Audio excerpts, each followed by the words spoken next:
नमस्कार दोस्तों, स्वागत है आप सभी का एक बार फिर से हमारे YouTube channel the Crick Legends में।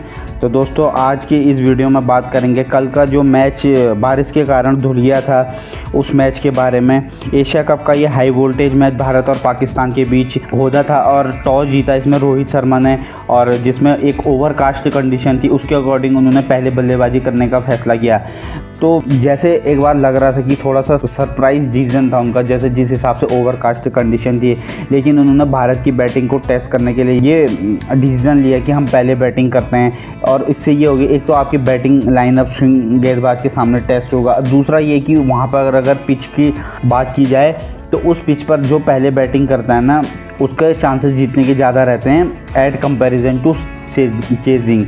तो पूरी बात करते हैं। तो जैसी सलामी जोड़ी मैदान पर उतरी तो ऐसा लग रहा था, मतलब ओवरकास्ट कंडीशन थी, ऐसा लग रहा था कि मतलब बारिश प्रिडिक्टेड थी वहाँ पे कल। तो रोहित शर्मा और शुभमन गिल पारी की शुरुआत करने आए। पहले ओवर में जब रोहित शर्मा ने पहले ओवर में शाहीन को एक स्क्वायर लेग की तरफ रोहित ने चौका मारा। अब जैसे पहले के 4 ओवर भारत ने अच्छा खेला। अब क्या हुआ, जैसे 4 ओवर में भारत के 15 रन, फिर बारिश ने खलल डाली। जैसी बारिश ने खलल डाली, उसके बाद इंडिया के दोनों प्लेयर, पाक की पूरी टीम एक बार फिर से बाहर चली गई। अंपायर ने मैच को रोका बीच में। फिर उसके बाद 10-12 मिनट के एक बार फिर ऑब्स्ट्रक्शन रही, फिर दोबारा से खेल शुरू हुआ। अब जैसे ही 4 ओवर ख़त्म हुआ, जैसे ही भारत अब दोबारा खेलने आया, तो 5वें ओवर में क्या हुआ, थोड़ा बहुत ना जो ये मोमेंटम था बीच में, इस वजह से क्या हुआ, जो बारिश आई उस वजह से बॉलर्स को फ़ायदा मिला। और शाहीन अफरीदी ने रोहित शर्मा को एक बार फिर अपने बॉल पे क्लीन बॉल कर दिया। उन्होंने वो जिस तरीके से 2021 में भारत के खिलाफ T20 में बॉलिंग करी, वही कल उन्होंने याद दिला। तो रोहित शर्मा जल्दी आउट हो गए। उम्मीद थी उनसे कि आज रोहित एक अच्छी पारी खेलेंगे, लेकिन ऐसा हुआ नहीं। और उसके बाद नंबर 3 पे बल्लेबाजी करने आए विराट कोहली, जिनसे हमेशा ही हर किसी की उम्मीद रहती है। तो विराट भी ज़्यादा कुछ कर नहीं पाए और मात्र एक चौका मार के विराट भी शाहीन अफरीदी का दूसरा शिकार बने। अब नंबर 4 पर बैटिंग करने आए श्रेयस अय्यर। तो ऐसा लग रहा था कि श्रेयस अय्यर वापसी के बाद आ रहे हैं, तो आज अच्छी बैटिंग करेंगे। उन्होंने जो 2 चौके मारे ना, उससे ये लग रहा था कि यार श्रेयस अय्यर ज़रूर अच्छा खेलेंगे। लेकिन एक बार फिर उनकी जो कमी पेशी है ना, वो शॉर्ट पिच बॉल वाली, वो फिर देखिए हैरिस श्रॉफ ने उसका पूरा फ़ायदा उठाया, उनको शॉर्ट पिच बॉल डाली और उस शॉर्ट पिच पे बॉल में पुल करने के चक्कर में उन्होंने फ़खर जमान को अपना कैच थमा दिया। तो भारत का मतलब 3 विकेट बहुत जल्दी भारत के गिर गए थे। अब नंबर 5 पर बैटिंग करने आए आपके ईशान किशन। KL राहुल थे नहीं, वो पहले 2 मैच से बाहर हैं। अब ऐसे में ईशान किशन के लिए मिडिल ऑर्डर में खेलना इतना आसान था, वो क्योंकि वो ओपनर बैट्समैन है। तो ईशान किशन आए और ईशान किशन छाए। जिस तरीके से उन्होंने एक बार खेलना शुरू किया, पहले उन्होंने शुभमन गिल के साथ खेला। शुभमन गिल के साथ ज़्यादा बड़ी पार्टनरशिप हुई नहीं। तो अब क्या हुआ, हैरिस श्रॉफ जैसी है, तो शुभमन गिल भारत चौथा विकेट गिरा शुभमन गिल के रूप में। हैरिस श्रॉफ की अंदर आती हुई बॉल पे शुभमन गिल एक बार फिर फंसे और शुभमन गिल ने 32 गेंदों का सामना किया, महज 10 रन बनाकर हैरिस श्रॉफ का शिकार बने। अब जब भारत के 63 रन पे 4 विकेट हो गए थे, तो ऐसे में एक समय तो ये लग रहा था कि यार 150 भी बनते। फिर बैटिंग करने आए हार्दिक पांड्या ने जिस तरीके से पहले ईशान किशन के साथ पार्टनरशिप को दोनों ने बिल्डअप किया, ऐसा नहीं है कि मतलब वो दोनों सिंगल रोटेट कर रहे थे या वो कर रहे थे, बीच में तो अटैकिंग शॉट भी खेल रहे थे। ईशान किशन तो शुरुआत से ही अटैकिंग क्रिकेट खेल रहे थे, सिंगल भी नहीं ले रहे थे, चौके भी निकाल रहे थे, डबल्स भी ले रहे थे। तो दोनों के बीच में मतलब जो रनिंग बिटवीन थी बहुत शानदार थी, बहुत बेहतरीन। ईशान किशन तो जिस तरीके से कभी स्वीप शॉट, कभी या फिर ओवर पिच बॉल पे उनका ये स्ट्रेट छक्का, तो रुक नहीं रहे थे, मतलब अपने इनिंग्स को बिल्डअप करते रह रहे थे। और ऐसे करके उन्होंने अपने पहले 50 रन पूरा किया। और आप देख सकते हैं किस तरीके से जो ये 50 रन, कितने महत्वपूर्ण समय पर ये उनके 50 रन आए। जिस तरीके से सारे जितने भी प्लेयर्स ने सबको उनको अप्लॉज किया। उनकी प्रशंसा करी खड़े उठ के, और बिल्कुल ऑब्वियस ही बात है, बनता भी है, क्योंकि उन्होंने आप देख सकते हैं एक प्रेशर सिचुएशन में पहले तो उन्होंने पार्टनरशिप बनाई, उसके बाद अपना अर्धशतक पूरा किया। बहुत अच्छा लगा ये देखिए कि चलो मिडिल ऑर्डर में भारत का काफ़ी टाइम बाद मिडिल ऑर्डर ने एक अच्छी पार्टनरशिप करी, बहुत लंबे अरसे बाद ऐसा देखने को मिला। और धीरे धीरे हार्दिक पांड्या भी बीच में स्ट्राइक रोटेट कर रहे थे, जब उनको मौका मिल रहा था तो हाथ खोल के चौके मार रहे थे, तो अच्छी बैटिंग करी उन्होंने। दोनों के बीच में एक बहुत अच्छी लंबी पार्टनरशिप हुई।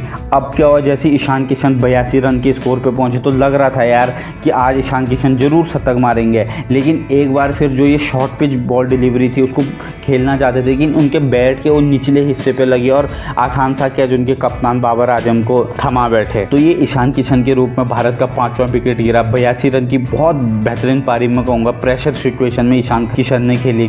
अब ईशान के विकेट के बाद क्रीज पर आए रविंद्र जडेजा, तो अब ऐसे में अब हार्दिक पांड्या भी लगातार अच्छा खेल रहे थे, तो उन्होंने फिर क्या किया, अगले ओवर में जब हारिस श्रॉफ आए तो हारिस श्रॉफ को आप लगातार ये देख सकते हैं कि किस तरीके से उन्होंने बहुत भयंकर मतलब अच्छे तरीके से पुल शॉट हो, चाहे वो उनके जो शॉर्ट बॉल पे पंच हो, लगातार 3 चौके हार्दिक पांड्या ने लगाए। तो एक बार ऐसा लग रहा था कि जब हार्दिक भी पहुंचे 80 के, तो ऐसा लग रहा था यार हार्दिक भी शतक के करीब और उनका शतक हो सकता है, लेकिन ऐसा हुआ नहीं। शाहीन अफरीदी जिन्होंने पहले ही मतलब रोहित शर्मा विराट कोहली को जो आउट कर चुके थे, अब ऐसे में एक बार फिर उन्होंने उस मोमेंट पे हार्दिक पांड्या का विकेट निकाला, जब एक बार लग रहा था कि भारत अगर हार्दिक पांड्या खेलता तो भारत लगभग 300 क्रॉस करेगा, मतलब 300 नहीं भी तो 280 290 जरूर क्रॉस करेगा अगर हार्दिक पांड्या अंत तक रहते हैं, पर ऐसा नहीं हुआ। एक बहुत अच्छी गेंद स्लोअर डाली उन्होंने हार्दिक पांड्या को, और हार्दिक पांड्या ऐसे हल्के से खेला उन्होंने, और वहाँ पे अच्छा कैच सलमान ने उनका लिया। तो भारत को हार्दिक पांड्या के रूप में 6वां विकेट गिरा भारत का हार्दिक पांड्या के रूप में 87 रन की। यार ये जो पारियां होती हैं ना, कभी कभी ये शतक से ज़्यादा बहुत इंपॉर्टेंट होती है। तो इन दोनों ने, ईशान और हार्दिक ने जिस तरीके से ये पारियां खेली अपनी, ये काबिल तारीफ़ और ये लंबे समय तक याद भी रखी जाएंगी यार। और उसके बाद जडेजा से उम्मीद थी, लेकिन जडेजा भी ज़्यादा कुछ कर नहीं पाए और वो मात्र 14 रन बनाकर एक बार फिर शाहीन अफरीदी का शिकार बने। शाहीन का ये 4था विकेट था। अब ऐसे में क्या हुआ, जैसे फिर से भारतीय टीम ईशान किशन के विकेट के बाद पत्ते की तरफ फिर बिखेरने लग गए थे। उसके बाद शार्दुल ठाकुर वो भी ज़्यादा कुछ कर नहीं पाए। वैसे शार्दुल ठाकुर ऑलराउंडर में काउंट होते हैं, बैटिंग करते हैं, अच्छी बैटिंग करी उन्होंने इंडिया के लिए पहले भी क्रूशल सिचुएशन में, लेकिन कल ऐसा नहीं हुआ। शार्दुल के बाद कुलदीप यादव भी कुछ ज़्यादा नहीं कर पाए, लेकिन लास्ट में यार जिस तरीके से बुमराह ने जो 16 रन बनाए ना, वो बहुत किफ़ायती थे। बुमराह के इस 16 रन से वरना शायद भारत 250 तक भी नहीं पहुंचता, लेकिन जो बुमराह ने 3, चाहे वो शाहीन अफरीदी हो, नसीम शाह हो, हारिस श्रॉफ को, सबको एक एक चौका लगाया और मतलब अच्छी बैटिंग करी, जिस वजह से एक हमारा ना डिफेंडिंग स्कोर बना 266, अच्छा स्कोर था नो डाउट। लेकिन अब क्या हुआ, जैसे ही भारत की इनिंग ख़त्म हुई तो वैसी बारिश का वहाँ पे आना, इतनी तेज़ बारिश आई कि मैच को अंपायर को मैच रद्द करना पड़ा। एक बार लग रहा था कि यार बारिश बंद हुई, फिर वही है कि पिच काफ़ी गीली थी, अंपायर बार बार उसका इंस्पेक्शन कर रहे थे, और फाइनली ये मैच देखें तो ये बारिश के भेंट चढ़ गया।